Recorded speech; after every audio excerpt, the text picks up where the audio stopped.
Shalom, para pria yang Tuhan kasihi. Kita patut bersyukur kepada Tuhan.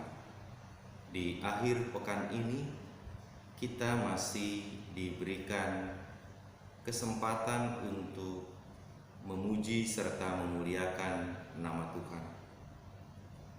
Di tengah segala rangkaian aktivitas yang kita jalani, bersama-sama kita akan memuji dalam bakti kita kepada Allah di akhir pekan ini dengan kita bersama-sama menaikkan pujian dari pelengkap Kidung Jemaat 219, pelengkap Kidung Jemaat 219, di saat ini kuangkat tembang, dan seterusnya.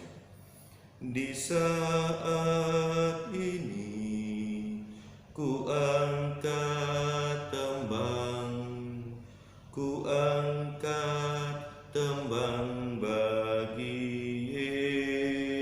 Yesus.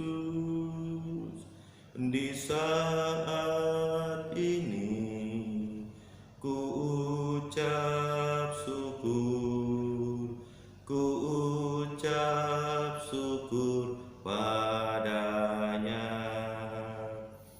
Ku kasihi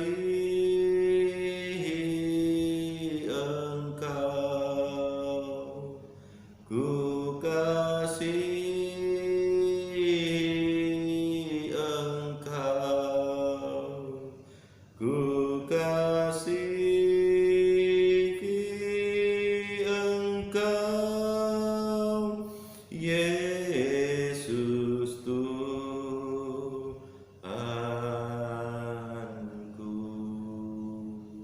Bait 2.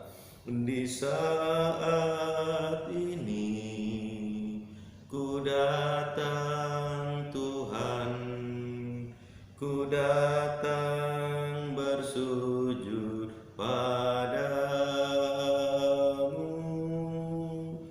Di saat ini Engkau ku sembah, Engkau ku sembah ya Tuhan. Ku kasihi Engkau, ku kasihi Engkau, ku kasihi Engkau, Yesus Tuhanku.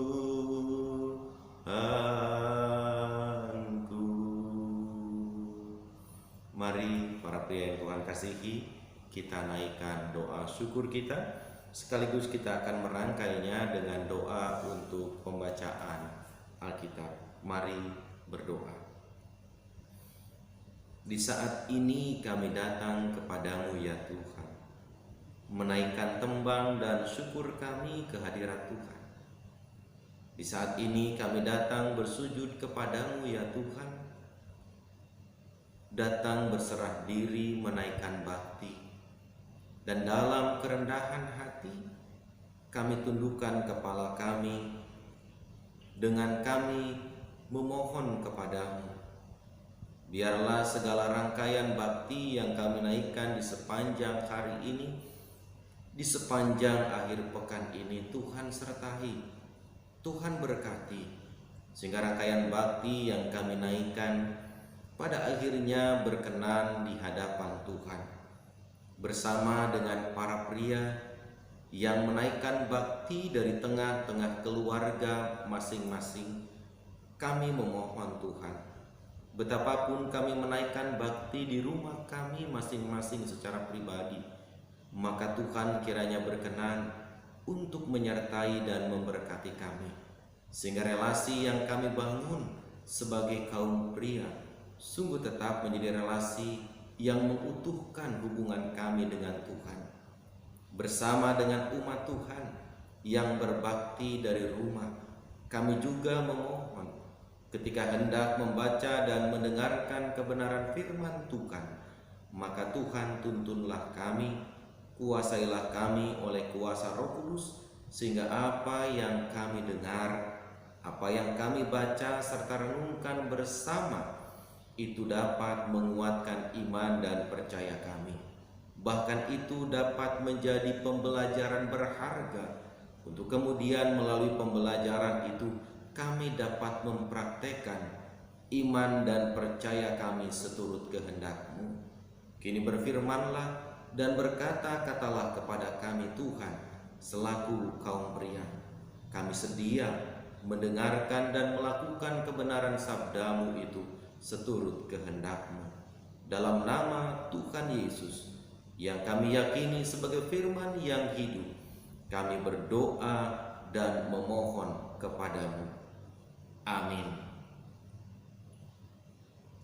Para pria yang Tuhan kasihi, bacaan kita pada akhir pekan ini saya dasarkan pada salah satu renungan yang dimiliki oleh Gereja Kristen Pasundan.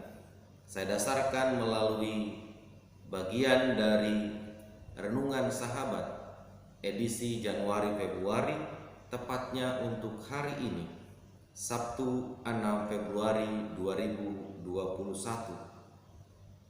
Bacaan kita dituliskan dan disaksikan melalui Injil Matius pasal 12 ayat 9 hingga ayat yang ke-14. Saya bacakan bagian yang tertulis dalam Matius 12 ayat 9 hingga 14. Yesus menyembuhkan orang pada hari Sabat. Setelah pergi dari sana, Yesus masuk ke rumah ibadat mereka. Di situ ada seorang yang mati sebelah tangannya. Mereka bertanya kepadanya, "Bolehkah menyembuhkan orang pada hari Sabat?" Maksud mereka ialah supaya dapat mempersalahkan dia. Tetapi Yesus berkata kepada mereka, "Jika seorang dari antara kamu mempunyai seekor domba, dan domba itu terjatuh ke dalam lubang pada hari Sabat, tidakkah ia akan menangkapnya dan mengeluarkannya? Bukankah manusia jauh lebih berharga daripada domba? Karena itu boleh berbuat baik pada hari Sabat." Lalu kata Yesus kepada orang itu, "Ulurkanlah tanganmu." Dan ia mengulurkan tangannya. Maka pulihlah tangannya itu dan menjadi sehat seperti tangannya yang lain. Lalu keluarlah orang-orang Farisi itu dan bersekongkol untuk membunuh dia. Tetapi Yesus mengetahui maksud mereka, lalu menyingkir dari sana. Demikian para pria yang Tuhan kasihi, firman Tuhan yang kita dengarkan pada akhir pekan ini. Yang berbahagia adalah kita yang mendengarnya, memelihara serta melakukan firman Tuhan itu dalam hidup kita dari hari ke hari. Terpujilah nama Tuhan. Shalom. Saudara-saudara kaum pria yang Tuhan kasihi, kita pernah mendengar istilah mengatasnamakan agama.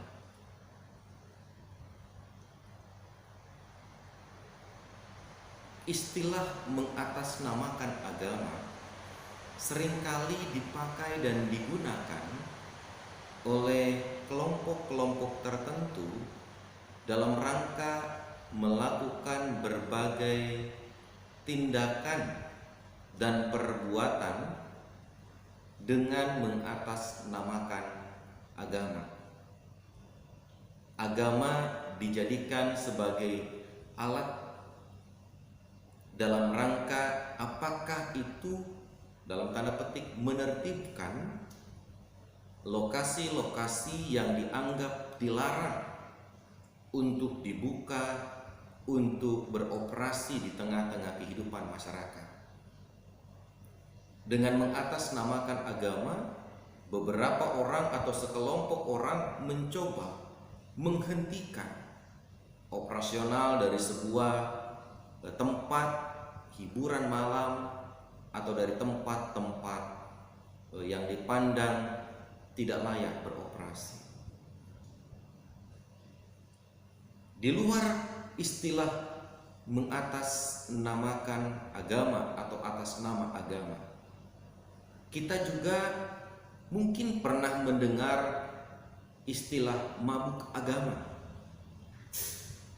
Seseorang yang mabuk agama dapat menjadikan agama itu sebagai upaya untuk menjatuhkan seseorang.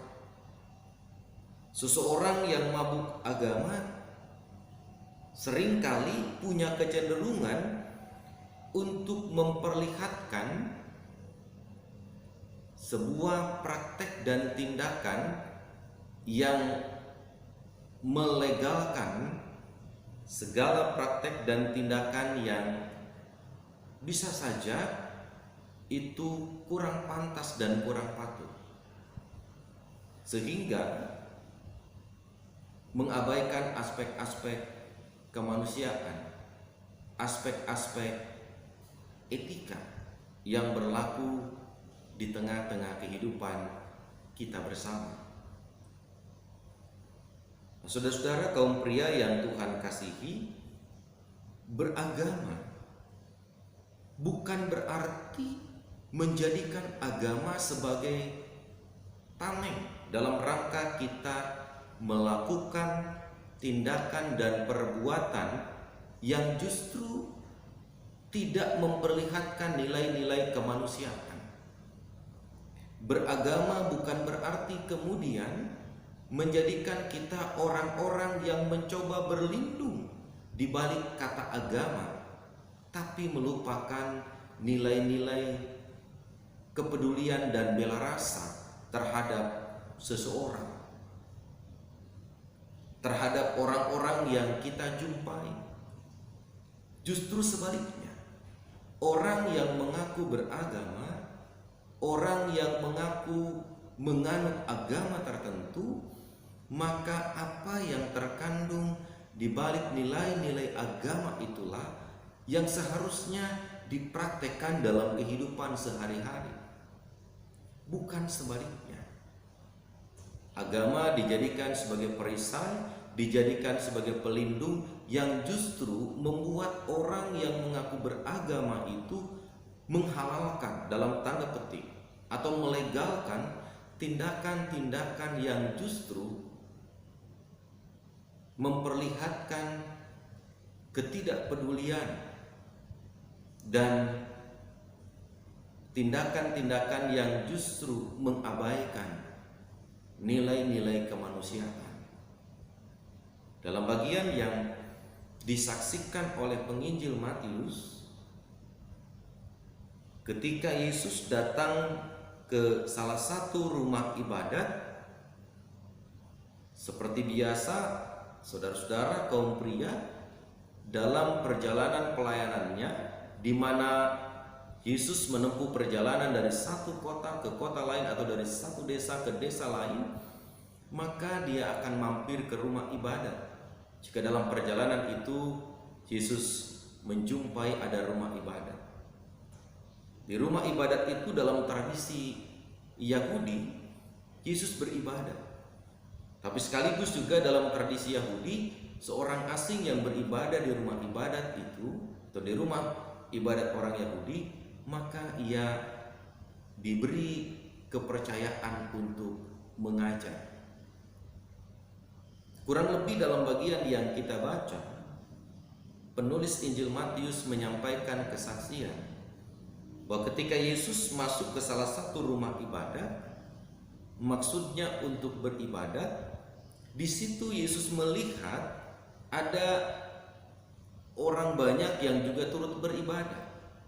Namun salah satu di antara orang banyak itu adalah seorang yang lumpuh sebelah tangannya atau sebelah anggota badannya, anggota tubuhnya.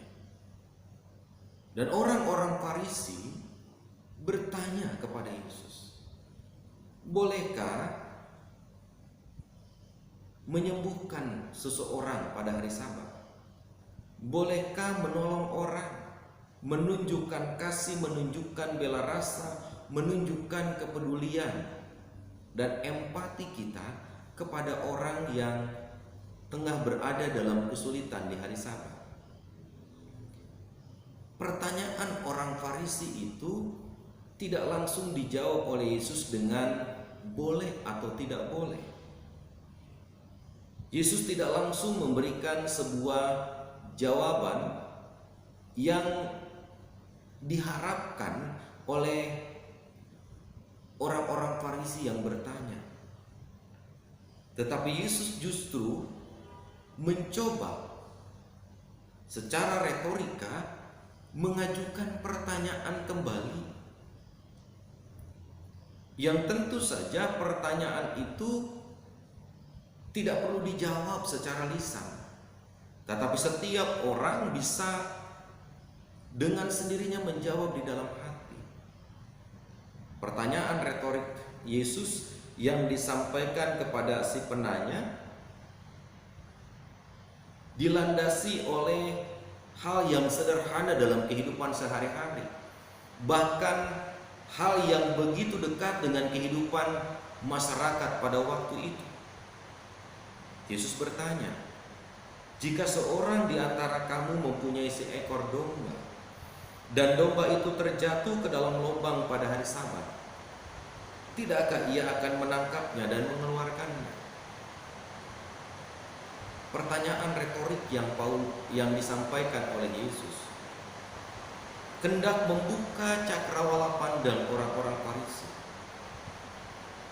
Pertanyaan retorik yang disampaikan oleh Yesus dalam rangka mencoba memberi jawab terhadap pertanyaan orang Farisi tentang boleh atau tidak boleh menyembuhkan orang pada hari Sabat, justru membuat orang-orang Farisi tidak mampu memberikan tanggapan dan argumentasi yang diharapkan.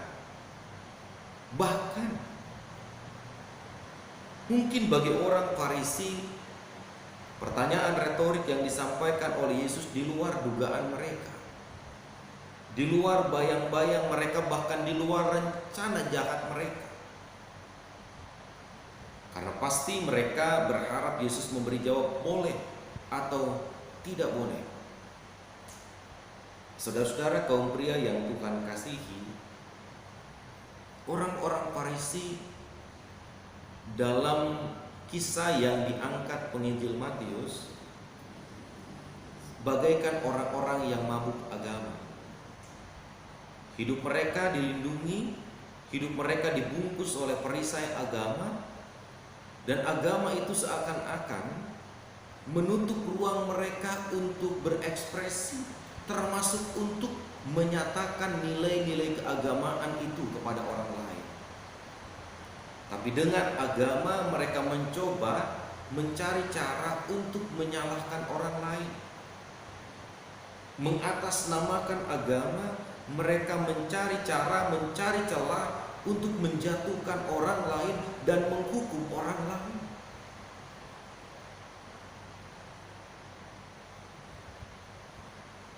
Apa yang diangkat penginjil Matius hendaknya juga menjadi pembelajaran untuk kita, saudara-saudara kaum pria yang Tuhan kasihi, bahwa agama yang kita anut mengajarkan hal-hal yang baik. Relasi kita dengan Allah diajarkan agama dalam nilai-nilai yang terkandung di dalamnya. Ada ketaatan, kesetiaan, penuh hormat, tapi juga relasi agama yang kita bangun dengan Allah dalam hubungan dengan Tuhan harusnya juga menjadi bagian yang nyata dengan sesama. Menganut kepercayaan atau agama tertentu bukan berarti kita harus menjadi orang yang begitu seakan-akan saleh sendiri dan orang lain tidak. Menganut agama dan kepercayaan tertentu dalam perjalanan hidup ini, saudara-saudara, tentu ingin mengajak kepada kita untuk mempraktekkan nilai-nilai yang diajarkan agama itu dalam hidup kita sehari-hari. Sebab apa artinya kita beragama jika kemudian kita melegitimasi kejahatan yang coba kita rangkai dan kita bangun untuk menjatuhkan dan mencelakai orang lain? Apa artinya kita beragama tetapi kita kehilangan kontrol dalam hubungan kita dengan sesama? Jangan karena atas nama agama, saudara-saudara kaum pria yang Tuhan kasihi, kita kehilangan hati nurani, kita kehilangan empati, kita kehilangan belas kasih dan bela rasa kita terhadap sesama hanya karena orang lain berbeda dengan kita, hanya karena orang lain tidak menganut agama yang sama dengan kita. Kisah yang diangkat oleh penulis Injil Matius ini hendaknya mendorong kita untuk terus belajar bahwa dalam hidup beragama ada nilai-nilai kemanusiaan, ada nilai-nilai penghargaan, ada nilai-nilai penghormatan yang patut diperhatikan, yang patut dinyatakan dan diwujudkan di tengah-tengah kehidupan kita. Tuhan Yesus mengajarkan kepada kita bahwa nilai-nilai agama itu harus selaras dengan nilai-nilai kemanusiaan. Nilai-nilai beragama itu harus selaras dengan nilai-nilai perhatian, kepedulian, bahkan dengan empati di tengah-tengah kehidupan yang kita jalani. Yesus menunjukkan semua itu, saudaraku yang Tuhan kasihi. Sebagai orang Yahudi, dia taat kepada aturan-aturan dan ajaran agama Yahudi.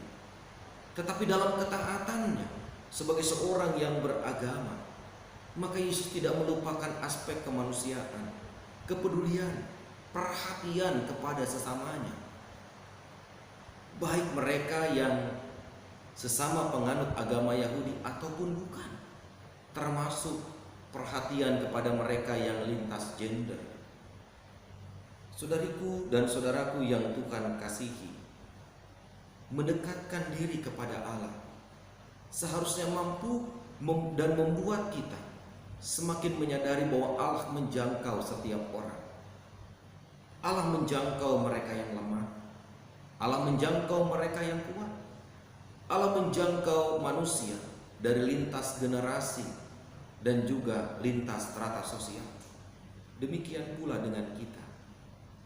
Ketika kita mengaku beragama, maka nilai-nilai keagamaan kita itu harus menjadikan kita mampu meraih dan merangkul setiap orang tanpa perbedaan.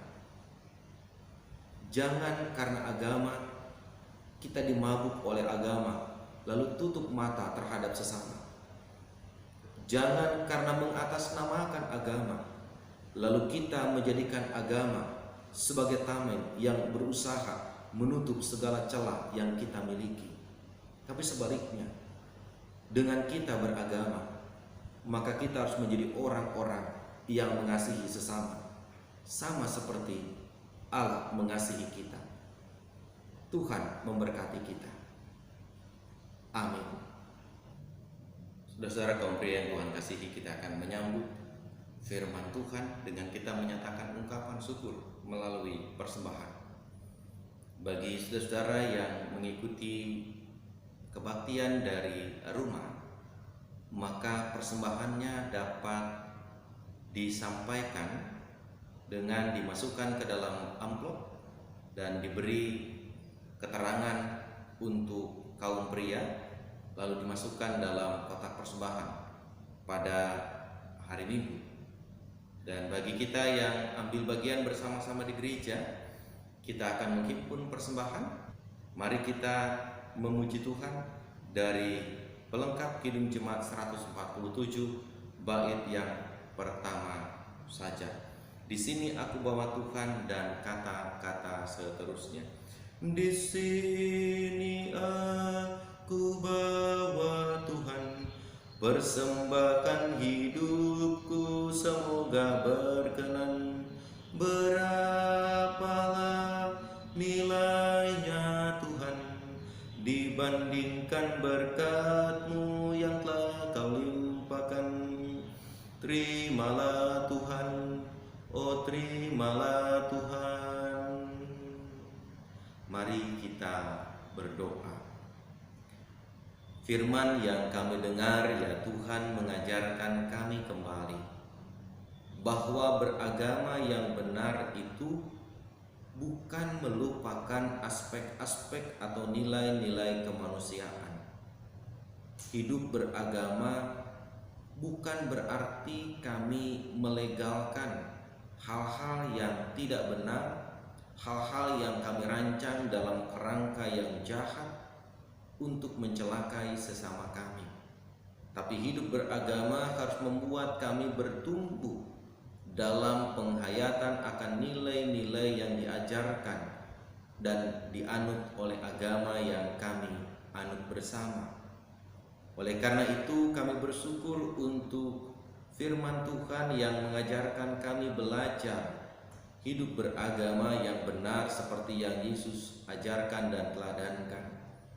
Ketika Yesus menaikkan bakti di rumah ibadat di hari Sabat, bukan berarti itu membuat Yesus lupa, bahkan melupakan orang-orang yang membutuhkan pertolongan, yang membutuhkan perhatian, yang butuh dibebaskan dari penderitaan dan rasa sakit. Itulah sebabnya ketika Yesus hidup beragama dan menaikkan bakti di hari Sabat, Ia pun juga menyembuhkan orang. Oleh karena nilai-nilai keagamaan mengajarkan kami untuk berbela rasa, untuk berbelas kasih, untuk menunjukkan empati kepada sesama. Demikian pula dalam kehidupan kami. Ajar kami Tuhan untuk melakukan semua itu seturut dan sesuai kehendak Tuhan. Bapa di dalam surga, saat ini kami merendahkan diri di hadapan-Mu, berdoa untuk saudara-saudara kami yang berada dalam keadaan sakit, baik mereka yang dirawat di rumah ataupun mereka yang dirawat di rumah sakit. Tuhan sertai dan berkati mereka, supaya oleh cinta kasih Tuhan mereka dipulihkan, mereka kembali dibugarkan dalam kesehatannya masing-masing. Anak-anak kami yang tengah menuntut ilmu melalui pembelajaran jarak jauh, berikan ketekunan dan kesabaran kepada mereka. Anak-anak kami di usia muda yang sedang mencari pekerjaan, yang sedang menjalani hidup untuk menata masa depan dengan jalinan kasih, maka biarlah yang mencari pekerjaan Tuhan sediakan, dan mereka yang menjalin kasih, mereka dapat mengingat untuk terus menjaga kekudusan hidup sebagai umat-Mu. Bapa dalam surga, di tengah pandemi COVID-19 yang menyekitari kehidupan kami, bahkan kasusnya menjadi semakin masif semakin hari, kami memohon kepadamu, mampukan kami untuk taat pada ketentuan protokol kesehatan. Karena setidak-tidaknya dengan kami taat, kami patuh pada ketentuan protokol kesehatan, Tuhan akan melindungi kami. Sebab kesehatan juga adalah usaha dan upaya yang harus kami lakukan di tengah-tengah kehidupan kami. Karenanya ya Tuhan, berkati para pemimpin bangsa kami. Terlebih ketika kami merindukan tinggal di tengah-tengah bangsa dan negara Indonesia yang damai, yang satu dengan yang lain saling menghargai dalam sebuah keutuhan negara kesatuan Republik Indonesia. Maka kami mau Tuhan juga yang berkarya dan berperkara bersama-sama kami. Ya Allah, karena itu segala upaya yang dilakukan para pemimpin kami, biarlah Tuhan memberkati. Berkati juga pelayanan gereja Kristen Pasundan di Jawa bagian Barat, supaya apa yang dilakukan oleh gereja Kristen Pasundan pada akhirnya juga dapat memuliakan nama Tuhan dan menjadi berkat bagi sesama kami. Para pendeta GKP dan keluarganya yang juga tengah berada dalam keadaan sakit, terpapar COVID-19, Tuhan berikan mereka kekuatan, kesabaran, untuk dapat menanti dengan sukacita pertolongan dan kasih Tuhan dinyatakan. Kami yang sedang dalam pergumulan, baik pergumulan relasi, pergumulan lain yang kami jumpai dan hadapi, kami hanya mohon Tuhan memberkati dan menguatkan kami, supaya kami dapat melewati pergumulan itu bukan dengan kekuatan sendiri, tetapi dengan kasih dan pertolongan Tuhan. Bapa, inilah doa dan permohonan kami.